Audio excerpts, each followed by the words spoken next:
Hello and welcome everyone to our second product jam. If you were with us last week, you know that we ran our first product jam and created a full-blown professional membership site in 15 minutes or less, and then we talked about the strategic ways in which your business can profit from having this membership site as part of your business mix or as your primary business. In this product jam, we're going to be talking about segmentation for profits, because in this day and age, the old spray and pray just doesn't work anymore, and you have to be talking to your customers in a manner that they'd like to hear from you. So we're going to talk about how to start segmenting on the very first contact with your customer, how you can segment on an ongoing basis, and then we're going to transition into the more strategic aspects of segmentation so that you can learn both the how to do it and then the why to do it. So today I have Marty Dickinson with me to cover the strategic aspects of segmentation and opportunities segmentation brings to your business. Marty is the co-author of Web Marketing All-in-One for Dummies and a full-time web marketer since 1996, and he can be reached at herenextyear.com if there are things that you'd like to cover with Marty at the conclusion of this webinar. Keep in mind that I'll do a very short tactical presentation. Marty will do a short strategic presentation, and then we'll transition into a live Q&A so that you can get your specific questions answered immediately. So the first thing we want to do is make sure that we do immediate segmentation. It's always best to start your segmentation as accurately as possible and as soon as possible. Then we want to continue on with ongoing passive segmentation. Now, every action doesn't need to trigger additional segmentation, but every action is capable of triggering deeper segmentation. One of my personal favorites is to use overt segmentation, because sometimes it's simply easier to just ask your customers and prospects what they want, and they'll tell you. And the bottom line is we're doing all this for ROI improvement. The opportunities for return on investment improvement are unlimited, but there are simple steps that everyone can take right now to improve their business. So to begin with, one of the simplest ways for immediate segmentation is through a product purchase. This is an easy one, but unless you are selling a very small number of products, it's usually too hard to create a separate autoresponder list and sequence for every product you sell. The typical result is that people will try to save time and effort, and you end up with one massive list with no product purchase segmentation to use for future promotions or the creation of new sales funnels. This type of segmentation is what most people are traditionally used to. When they use a standard autoresponder, this is the type of mass segmentation or lack of segmentation that most people end up with. Obviously, it's best to have a unique autoresponder sequence for every product, but in the real world of time limitations, you can use one autoresponder sequence and then simply apply a tag to each product. So in other words, you don't have to create a unique autoresponder sequence for every single product that you have. All you have to do is create one autoresponder sequence, and if you have 50 products, just create 50 tags and apply that tag for that product purchase. This type of methodology is point and click simple, yet gives you the immediate segmentation that you need from a product purchase. Once a person is tagged, your options become unlimited because you can do limitless search and broadcast parameters, and you can mass assign to new or existing funnels. So you can take this list, create a new offer or a new sequence, and at any point in time do a search for the tag, mass assign them to a new funnel, and your automation takes it from there.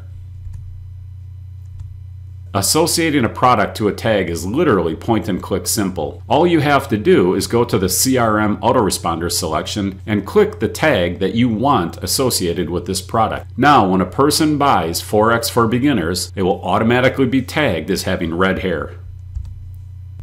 Another method of immediate segmentation is through landing page segmentation. Building a separate landing page, split testing every element of the page, and then improving the page is the best way to go. And I'm sure everyone is already doing that for every product and every offer, right? Nah, I didn't think so. Now, even if you are doing this, it's still better to let your visitors tell you upfront what they're most interested in. With a selectable opt-in form, instead of asking for a name and an email with one ethical bribe option, you allow your visitors to select the option that they really want from you. Not only will this improve segmentation, you'll also boost opt-in rates. Now what I've shown on the screen is a direct example off of the Premium Webcart website. So if you'd like to see how we manage our selectable opt-in form, all you have to do is go to our website and this pop-up will appear after a certain amount of time. What you'll notice is that we have three different types of customers. We have customers that are just starting out, we have customers that are very successful, and then we have our specialty niche because of our scheduling system, which is the coaching market. If we just try to put out one opt-in form with one offer, you'll see how we'll miss the mark for the other two segments of our business. With a selectable opt-in form, we're able to make 3 offers or more, and we're able to do it through one opt-in form, one landing page, yet address a much larger market, and do it in a very accurate way. Now, once you have a person on your list, the key is to passively segment your list on a continuous basis. So what if every email you sent could deepen your understanding of your customers and prospects? No opt-in forms to fill out, no product purchases needed, nothing but the simple act of opening your emails and clicking links. That's all that needs to happen to trigger your sales segmentation and automation. With action links, you're able to perform multiple functions at one time. You can perform as many or as few functions as you choose from every single link. You can add to a sales path or multiple sales paths, remove from a sales path or multiple sales paths, add a tag or multiple tags, remove a tag or multiple tags, and of course, an action link will still send the visitor to the landing page destination URL of your choice.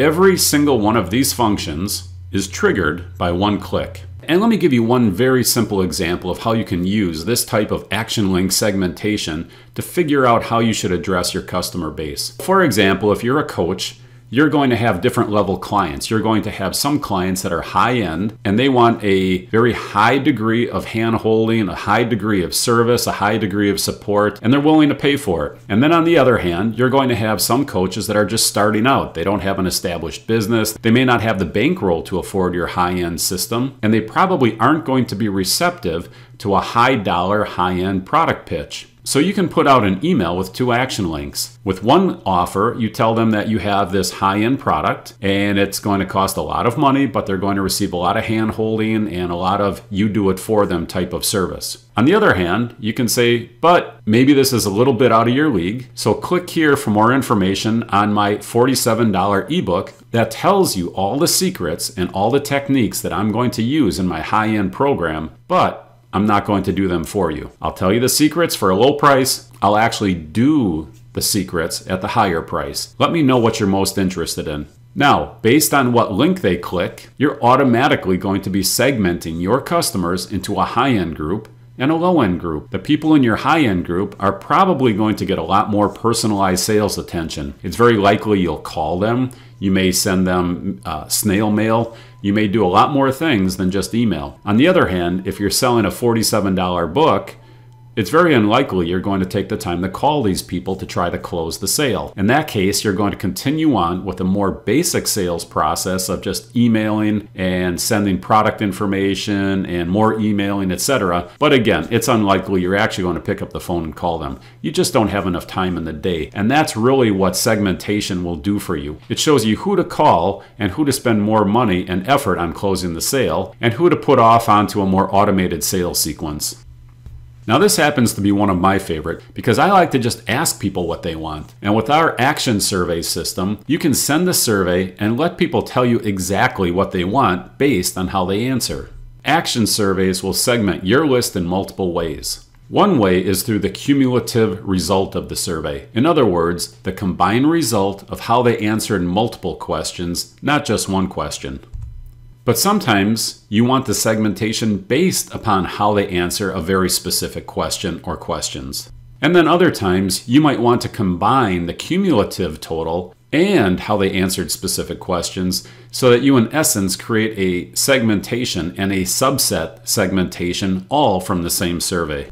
And all this segmentation is performed automatically and does not require you to analyze reports or data for effective action. You'll get the reports, of course. You'll be able to look at the data, but the reality for most people, it's the execution of taking the action based on this data is where this thing tends to fall apart. The action surveys solve that problem because it immediately executes the sales action that you want it to perform, so that now you're not just digging up data, you're actually obtaining data, you're utilizing the data, and you're executing to the data all in one fell swoop.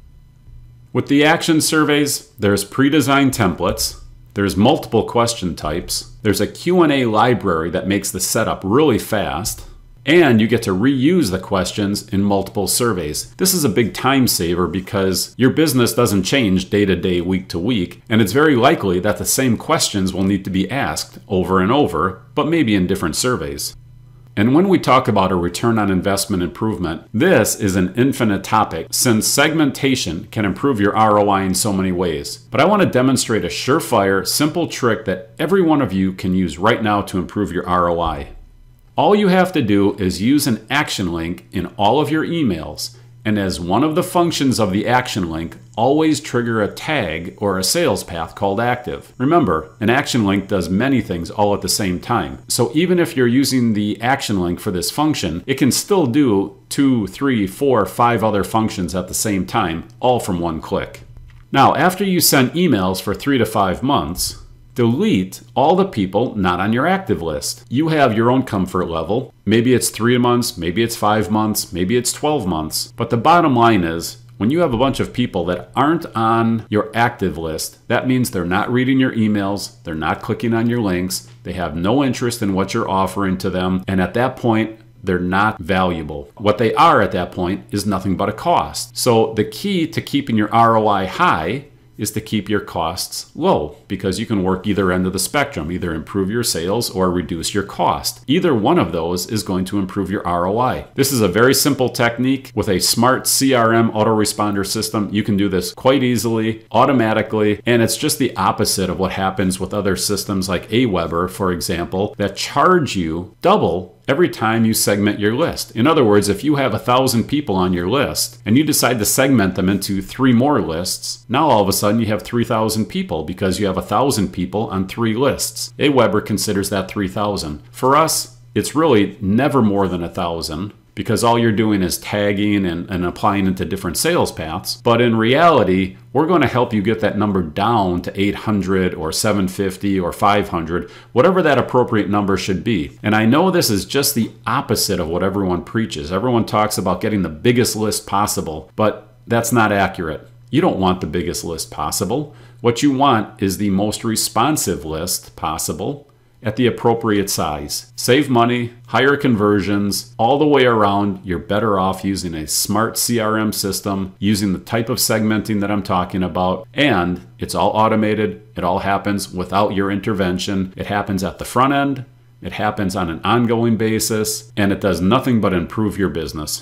Now I've talked about some of the differentiators of using a smart CRM system versus a standard autoresponder system, but I just want to close and let you know that we still do have standard opt-in forms. You can also do manual tagging and sales path assignments. So if you're talking to someone or you just know somebody should be tagged a certain way, it's just a point and click away. We have the abandoned cart recovery system. This also is another form of segmentation because we're capturing the information of the people that come to your cart, even though they're not hitting the next button or the submit button. We are actively capturing this information that they're putting onto the form. So even if they just put in their name and email and do nothing else and leave the page, we can capture that, put them into an abandoned cart recovery cycle, and you can chase after that customer. We have lead scoring. Again, this is a little bit more high-end for a different sales model, but if you have a very long sales cycle, if you have a very high-end product cost, then lead scoring could be just what you need to make sure that you're giving the right attention to the right people at the right time. And last but not least, we have a customer risk system, just so you can keep track of the people in a very simple way that are at risk of bouncing out of your sales cycle without converting or taking the action that you're hoping for. So that's it for the tactical side. Now what I want to do is hand it over to Marty, and Marty's going to talk about the strategic side of segmenting and how it can benefit your business today.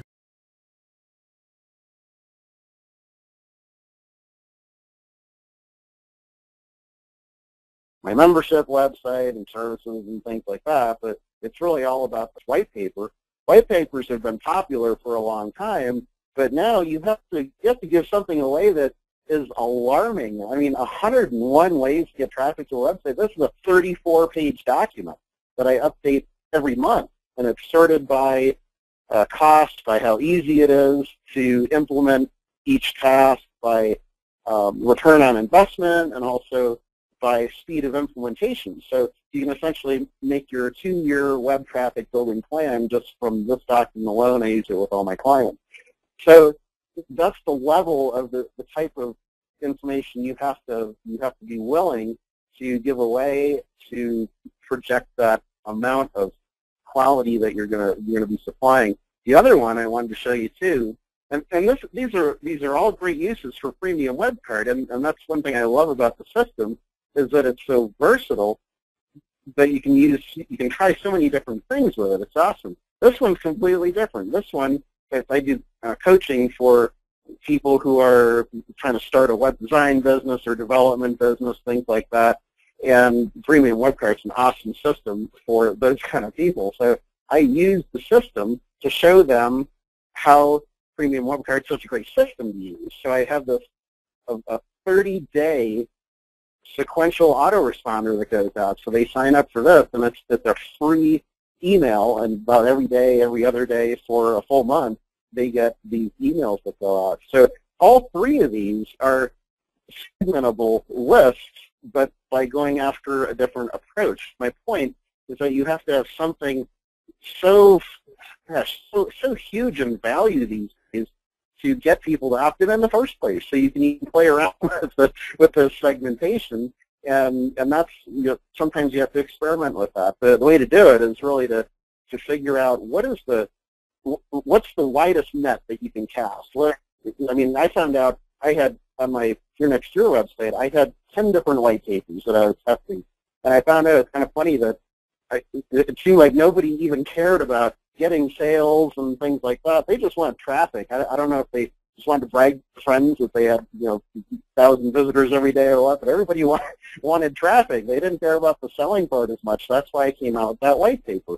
And I get about anywhere, depends on the month, but I get anywhere between an 8 to 15% opt-in rate just for that, for that one form. And that's really what your goal should be, is to come up with something that's so powerful that it gets 10, 15, 20, even 25% of your visitors to opt in.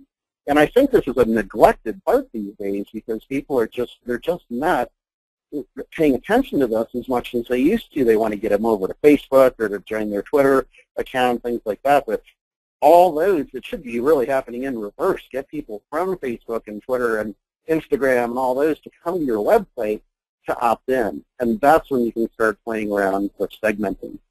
So that was really my whole thing, what I wanted to cover here, because that's where the money is. I mean, the money, I've been doing this for 20 years, and the money in web marketing is still all in your list.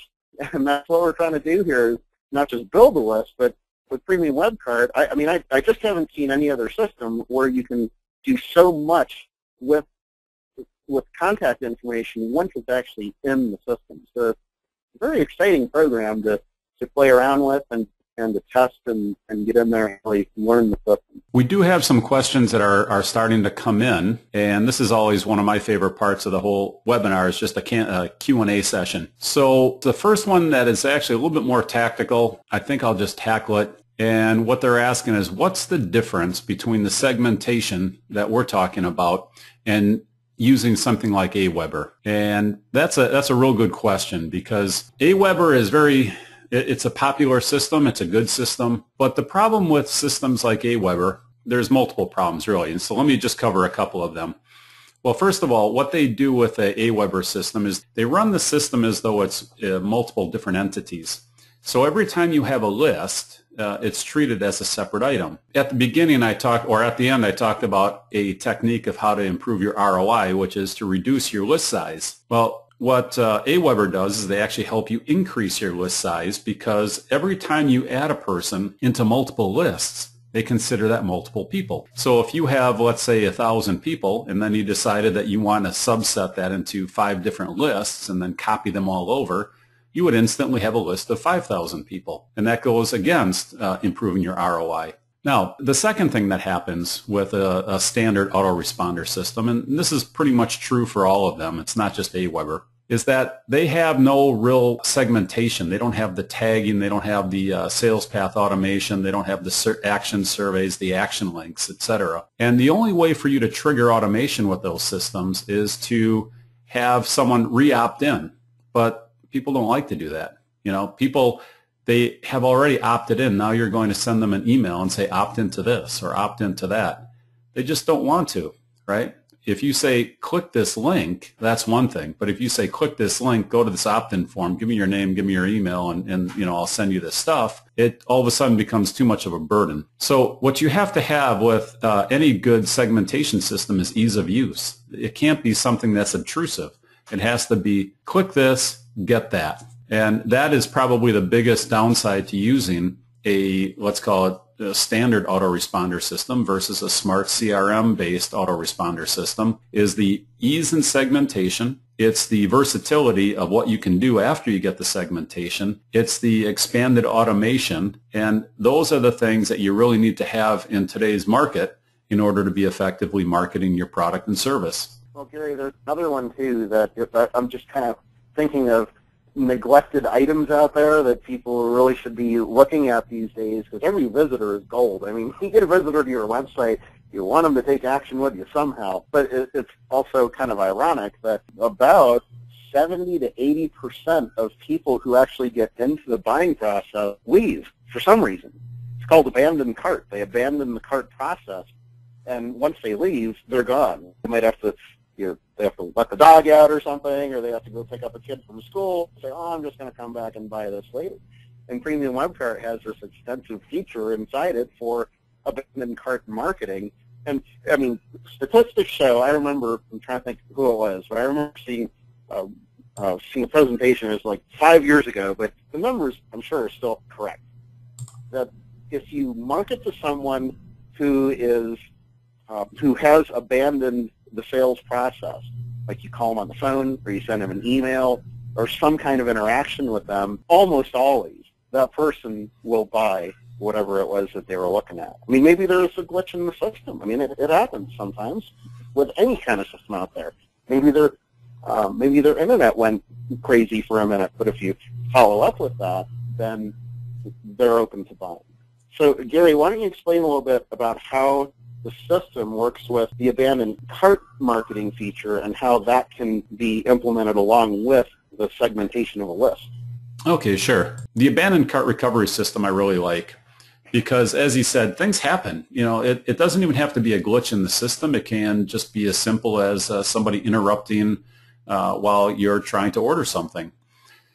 And with our abandoned cart recovery system, what we do is we are actively capturing the information of the people as they put it onto the form. Now, obviously, if someone just shows up on a web page, there's no system on earth that will get them back, right? You don't know who they are. You might have an IP address, but it's useless. But once somebody starts putting information onto the form, we are capturing every letter. And if we can get a name and an email, that's all you need to trigger the abandoned cart recovery system. They don't even have to press the submit button or the next button or anything. Once they type that information onto the form, we're capturing that and then connecting it right to the CRM with an abandoned cart recovery sales path. Now you can take those customers that have come, showed an interest in your product enough to get to your order page, and go back after them.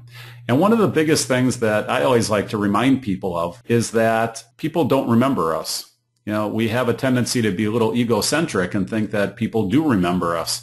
But they don't. And you probably have had this experience yourself where you've got products that you actually like, but the people never followed up with you, and you kind of forgot their name, or you forgot where the website was, or, just there's a variety of things that happen, and you just aren't doing business with them anymore. Think about restaurants. How many times you've gone to a restaurant for a while, and then you've stopped, and then you go back a year or two later and have a great meal, and then you wonder why you stopped going to that place. These things happen all the time, so you have to be in front of your customers. You cannot ever assume that they remember who you are or what your name is or how to get back to your website.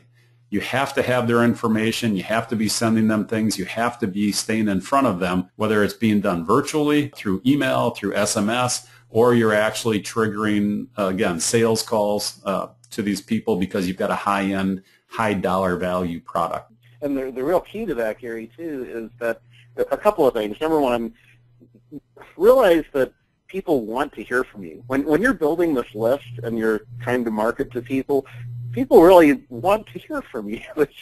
They also want to hear very valuable content from you. So you have to imagine that people are all receiving 2,000 emails a day, and yours is going to arrive right in the middle. So you have to produce content that, number one, they name recognition. They need to start learning that when you send something, it's worth opening. Out of all those emails, people will start looking for your email. And there's so much emphasis, and you read forums and blogs and things, people make such an emphasis on subject lines. And subject lines are important and everything. At the same time, name recognition is important. So, I can give you a list of people that I'm subscribed to for newsletters and things. I don't even care what the subject line is. I just open it because Gary from Premium Web Card sent something to me. I need to see that. So focus on really building that brand of yourself as a person, not just the company that's sending the information, but people want to hear from you as long as you supply really good content. You know, here we are in Denver, Colorado. It's kind of raining and snowing, and the mountains are starting to get some snow, and pretty soon we'll be getting ski reports. And I'm signed up with Copper Mountain. I go skiing all the time, and when there's 6 inches of snow, I get an alert from Copper Mountain at 6 o'clock in the morning, and I have to decide if I'm going to work today or go skiing. But out of those 2,000 emails that I get, I will spot that in a heartbeat, and I'll skip all the other emails and open that one for sure. It's all about the value of content and the name recognition, not just that subject line. So I just encourage everybody to just kind of rethink how you've been thinking about emailing and communicating with people, and don't be so fixated on, oh gosh, am I sending spam today? Are people going to hate me? Are they going to reply with bad replies? I mean, you're not going to make everybody happy no matter how great your content is. There's always going to be that one person that sends an email. Just let it roll off your back. Let it roll off your back and keep providing that content, because you're really doing a service by email when you send content of value to people. They want to hear from you. Right. I think that's a real important statement, and I know I'm getting off topic here a little bit, but it's true also with upselling. I think one of the biggest fallacies, what you said, Marty, was that people do want to hear from you. That's why they signed up, right? There's interest in your topic, Right. Mm-hmm. and they wouldn't have signed up if they didn't want to hear from you. So, when people say, oh, I don't want to email them too much, or, I don't want to bother them, you're not bothering them. You're providing them something they like. I mean, one of the big examples I see right now, if you look at your local bike shops, they are terrible at marketing. They don't. It doesn't matter what you buy from them. I mean, I'm a big bicycle enthusiast. I like to do races and all that other stuff. So I've spent quite a bit of money at local bike shops, but they're horrible at marketing because they never ever send me a single reason to come back. Okay, and when you have a bicycle or any other type of hobby product, there's always something you want, right? There is no shortage of wanting for fun stuff. And then there's maintenance items. Then there's consumable items, like on a bicycle. You've got shorts, you've got shirts, you've got those things that wear out. You've got like those snacks you eat while you're on your bike. So those are consumable items. You've got tires that have to be replaced. You've got new, faster rims that'll shave a millisecond off your time, but for some reason you have to have those. So you have to keep building up that overall desire to buy those things. And also, you don't know when I'm going to run out of Bonk Busters. It's like this food bar, right? You don't know when I'm going to run out. So don't think that you should send me an email today and then wait 3 months, because I may not be out today. I may not be out tomorrow, but maybe next week all of a sudden I realize I'm out and your email pops in and says, hey, Tuesday lunch special, everything's 10% off. And guess where I go to get my bonk busters? There's a company out there called Performance Bike, which is the, it's like the evil empire to all the local bike shops. And those local bike shops all like to talk about how bad they are, and they're, this and they're that, and they're like the Walmart of biking and all the rest of it. But those guys will get a hold of your email. They will send you emails every single day. Day in, day out, day in, day out. And if I don't open them at least 80% of the time, that would be probably conservative. Because it's just, look, I like the hobby, I like the fun, so I'm going to continue to open them. Now, it comes down to upselling as well. The biggest fallacy people have with upselling is they think that they will offend somebody if they upsell them. Not remembering that upselling is taking place every time you stop and get gasoline, every time you put your card in the pump, it asks you if you want a car wash, and then you go to McDonald's and they ask you if you want to supersize or if you want fries with that. But here's the key point. People aren't buying from you because they have to. People are buying from you because they want to. And if they're buying something from you because they want to buy it, give them more of what they want. You're not going to offend them. You will make them more happy giving them more of what they want. So it's the same thing with email. Communicate on a regular basis because they want to hear from you. Upsell as often and as much as you can because they want to buy more from you. Again, when I go and buy a bike, I don't want to walk out of there without the little bag, the water bottle, the cage, the pedals, the accessories, every single thing that I need. So when I sit on that bike for the first time, I am decked out, ready to go, and I don't have to run back to the store because the guy didn't sell me a water bottle cage, and now I have no place to hold my water. Or he didn't sell me an underseat bag, and I have nowhere to put my spare inner tube. All those things are critical and beneficial to the business because a bicycle probably has the lowest margin of every product they sell in there. It's the clothes, it's the accessories, it's all those other things that add to the top line sales but add a lot more to the bottom line profit. That is a great illustration, Gary. For those of you who are attending this as your first webinar with us, Gary and I got together in August, and we thought we should have a series of webinars and came up with like 25 topics that we can feature here. And the goal is to have one of these almost every Friday. We skipped last week because of Labor Day week and of course the Friday before Labor Day. But these are going to be frequent events here. And I think, Gary, we really need to bump up on the list the webinar that we're going to plan for upselling. So I think that too is one of the really neglected elements out there of marketing. I mean, the just kind of going for the more direct approach here is that when people have their credit cards out and they've already bought from you, that's the time that they're the most willing to buy from you even more. So really think of those sub-elements that once people buy the core product, what else can you tack on to that as an option? I mean, everybody should have a product line. You might sell one product. You might sell a book, but that's not your product line. That's just one product. You have all kinds of different products that can be built off of that. So that's another one we have in store is a webinar on product line creation, is coming up with the ideas and things like that. But right now we're really just focusing on premium web parts and mechanics because there's so much to this system to explore, and we're just trying to open up the idea to you that there are all these things in there for you to try. Well, let me cover a couple questions here, or this question. It is, so I would be able to tag, segment, and then take actions, etc., using your tagging system, like unnamed competitor, but not so confusing. Yeah, I think everyone will figure that one out anyhow. But the answer to that is a very short yes. And we take a little different tack at how we do the automation. What we like to say is that our automation is more accessible because we run it in a more linear fashion, right? We give you a start point, we give you an end point, and then we give you the opportunity to segment off based on actions.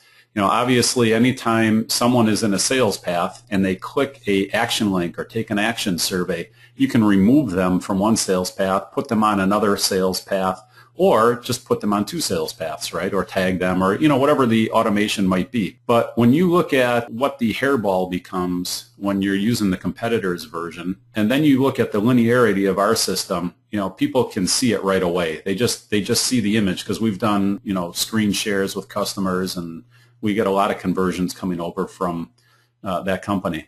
But anyhow, with their campaign builder, it has a tendency to look like one giant hairball where lines are going in all these multiple directions. And it really is no wonder that people can't figure out what they've actually set up after they've put a few parameters into it. Again, with ours, very linear. You've got your start point, you've got your trigger points, and you've got your end point. And then at the end, you get to choose what you want to do. So what you'll find with most automation systems is people don't use them at all. Okay? The potential, and even this is true in ours, we have a lot more potential than people will use, and that's okay. The key is that we have to make it simpler for you to get the first automation going, right? The most basic automation.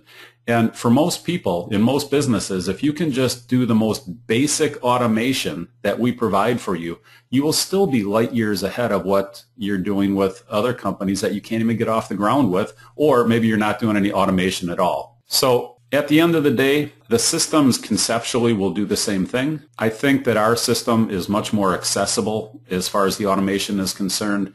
And anecdotally, we hear this all the time from customers that say, look, I was sold on their system with the potential of what I could do, but the reality is I just couldn't get there. And the other thing you'll do is go off and Google the other company's name and consultant and see how many people pop up. There is a whole sub-industry that has been created just to make the system do through third-party add-ons, through third-party API, through third-party software, and again, expensive consultants, what ours will do right out of the gates. And that's why we have all these things built in, integrated to each other, so you don't have to build an API to integrate a project manager, to a shopping cart, to a ticket system, to a live chat system, to all these different things like our membership system, the customer portal, the coaching scheduling system.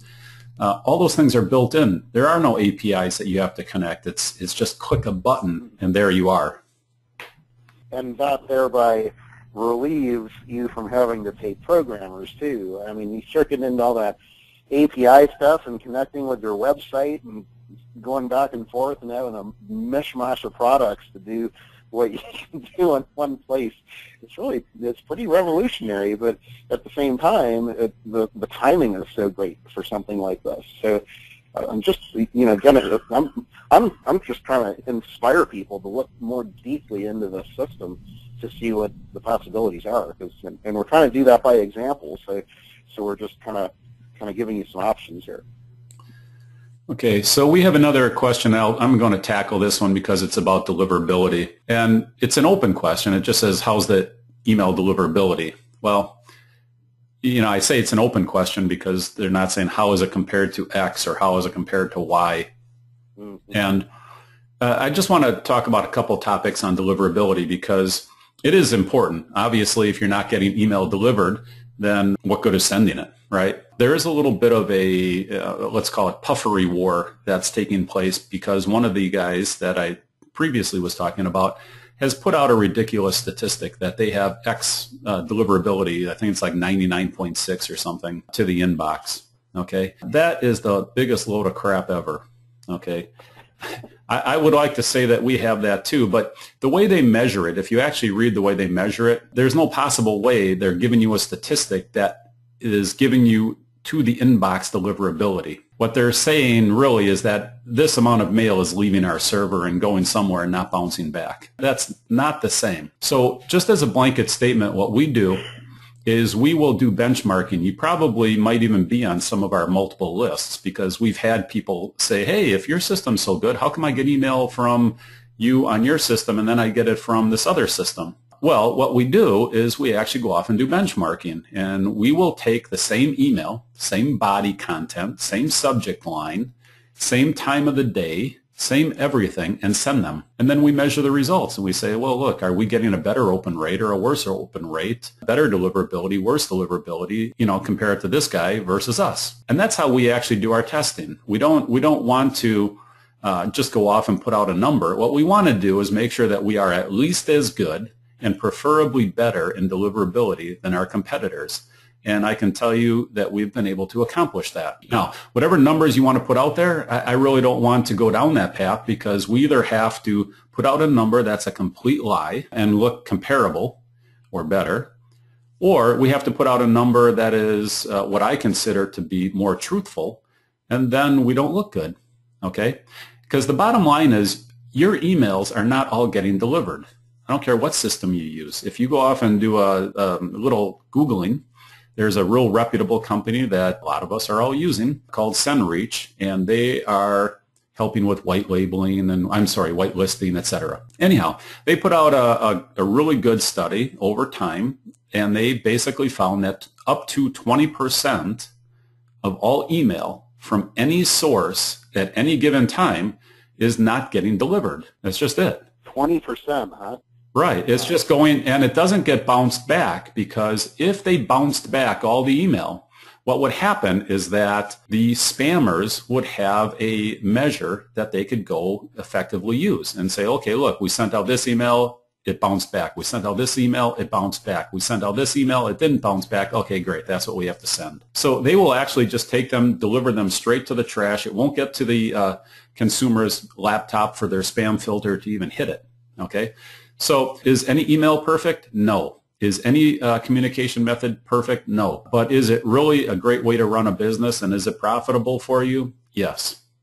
That's really important, what Gary was just saying. I really think that should instill a lot of confidence in everybody. Sure does in me, because I send a lot of email out, and I want to make sure that email is delivered. And the interesting thing about email is that the bigger your lists get, the more email you're sending out, the harder it is to get a higher percentage of emails delivered to people. So just knowing that Premium Webcart has a background in email management and deliverability, and they're focusing on that's really important stuff. I mean, places like the Constant Contacts of the world and iContact and all those guys, and they have whole departments that really just attempt to build relationships, they say, with all these ISPs. But the key here is what Premium Webcart is doing and testing, and that's something you'd never hear from those guys, what Gary just told you. That's incredible stuff. I wanted to show something. Can you give me control of the screen again real quick? Yes. Show something, because and it's based on that email deliverability thing. Let me actually get to it here first, so I can just show the actual screen. Okay. Hey, let me kill off one other question while you're pulling that up, Marty. Buy you a little time anyhow. Yep. So the question is, does PwC compete with, replace Salesforce, or integrate with Salesforce? I would say none of the above. We're both business automation systems, but Salesforce really addresses a whole different market for the most part. They're not capable of doing what we do for our customer base, and really, we're probably not capable of doing what they do for their customer base. They're more of a custom install. They really tailor things for a specific industry. What we do is want to make sure everything is built in, out of the box, point and click, and really for the small business. We spend a lot of time looking at how small businesses and listening to how you guys actually are running your business, and we try to make a system for you that works for you. And you really can't be everything to everybody. So if we deviate from this market and try to go into the larger company market like Salesforce is good at, we would fail at what we're doing here. And I think you can take a system like Salesforce and try and push it downstream. And for some people it may work, but for the vast majority of the people in this marketplace, I don't think Salesforce is a viable alternative, because it's just not their focus. When you think about Salesforce and doing an install at $250,000 for even a mid-sized business, that's really outside the realm of what anyone is going to do when they're working from a home office and it just doesn't fit. From a user standpoint, Gary, just to tack onto that, from a user standpoint, the integration is the most important thing. I mean, the fact that you can set up an opt-in box and bring people in at that low level of just getting a white paper and work them through the system even over a period of years. Somebody might not buy something from you for 2 or 3 years, but once they do, then they're moved to a different list because now they're a client, right? So they're tagged under being a client and they're through the sales funnel. To go through that process automatically, I mean, your mind thinks differently. You start planning how you're going to manage your business a lot differently too. I mean, I moved my entire customer list into premium web cart when they came out with the CRM. This was a while ago now, but I mean, talk about a revolutionary change to a business to have. I don't need Goldmine anymore. I don't need Act. I don't need a Salesforce. I don't need a Constant Contact or iContact, because those are all standalone systems. Once you have something that's fully integrated, it's like, oh my gosh, how did I ever get along this long with all these hodgepodges of softwares out there? But I want to come back to this whitelisting thing, because there's something you can do too to help people that might have trouble getting email from you, or at least just to even give them that second level of assurance that they're going to get email. And here's one of those kind of overlooked parts, because I just talk to people about stuff like this, and they've never even known this feature was here. It's right here. Look at your screen here. It's called whitelist. You go into this little whitelist box here and go to customization. This is when you go in to make a form. There's a custom form area, and you can choose the templates. You go and make your template, and the screen pops up. And click on customization, and this is actually taking you into one of my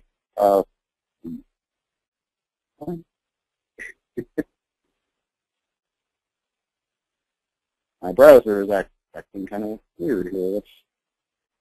This is maybe a GoToMeeting thing. Interesting. I might have to make a sub. Oh, you know what's happening is the GoToWebinar system is already your pop-up, so it's blocking the pop-up. That would appear in a pop-up. Yeah, right. Yeah, JavaScript. Okay. Well, I can make a little video of that to tack on when we put this onto as a blog post, the recording. But if you go into this little whitelist area, a couple of text boxes pop up in there, and one of them is an alert to people which gives them the address for them to go whitelist. Well, what I'm doing is I'm taking that one step further, in that when people sign up for one of my opt-ins, a screen pops up, so they get immediate access. This is what pops up, is this whitelist box pops up, but I've customized it. So they don't just see that there's the email address there, they also see the link to the white paper. So I say, go ahead and download this now. You put in your email address, here's the first pop-up. So they don't even have to wait for the email. But yet at the same time, the thing that I'm adding, and I don't have this fully complete yet, but I have a list of the step-by-step process for anybody to whitelist anything, no matter what carrier they're using. If they're on AOL or Comcast or whatever, I'm actually instructing them step by step, which is only like 2 or 3 steps. You just go into your settings and add the actual email account. But I'm wanting them to whitelist not only premium web cart tests, but mine as well. But it's just another level of assurance. So the more that you can help your recipients to assure that they can get the email, the more they will appreciate the next step that you've given them. So just a little tip, something inside premium web cart. I mean, it's exciting. It really is to have that kind of capability. But I'll make a little recording of that, because I just want people to be able to go into this area and see what it is, and I'll give you the example of how I customized it. Yeah, that's a good tip. One thing I will bring up on that whole whitelisting section and the opt-in forms as well is that, we put a lot of time and effort into the structural, functional aspect of the CRM in the last couple of years, and we're pretty happy with where it's performing. There's some new releases coming out. You'll see the sales paths will be changing to a little different style, a little bit more modern looking style. But there's also a big push to get more templates for you guys. So the whitelisting templates, we've got a bunch of new opt-in forms that are coming down the pipe, a bunch of new selectable opt-in forms. And then inside the storefront, you'll also see a bunch of new templates for your websites, and new templates for squeeze pages, and new templates for thank you pages. So there's going to be a lot more of that coming each and every day. And I just want to throw it out there that if you have designs, if you have things that you say, hey, I've seen this, or look at this, or I have this, we'd like to see those designs, because we're always happy to take input from you guys as to what is good, what's modern, and like I always say, most of our best features inside of our system have come from people like you guys telling us what to do. We always like to be told what to do. And I'm going to reinforce that I've worked with 30 shopping cart systems over 20 years, and nobody does that. I mean, when I first started using the system, it was almost 3 years ago, I said to Gary, before I can really use this system heavy, I need a couple of features, and one of them was actually in the affiliate program.